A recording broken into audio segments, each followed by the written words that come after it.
யாரோட போமாட்டி இல்ல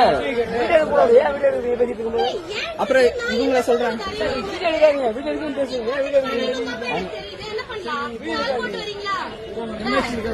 யாரையோ நீங்க கூட்டிட்டு வாப்பா.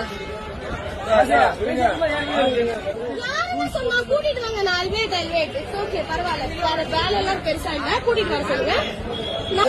இல்லண்ணா இந்த மாதிரி ஏதாச்சும் உங்களுக்கு சொல்லிருக்காங்களா இந்த மாதிரி அசம்பாவது யாராச்சும் வந்து? ஆனா இப்ப கோர்ட்ல ஏதாவது கம்ப்ளைண்ட் பண்ணா என்ன சொல்றது? நான் இவங்க பண்ணுவாங்க. முதல்ல இப்படிலாம் பேச நிப்பாட்டுங்க. அவங்க ட்ரெஸ் அவங்க உரிமை. ஓகே, உங்களை யாரும் ஒண்ணு பண்ண போறது இல்ல. நீங்க எல்லாம் ஒழுக்கமா இருந்தா போதும்.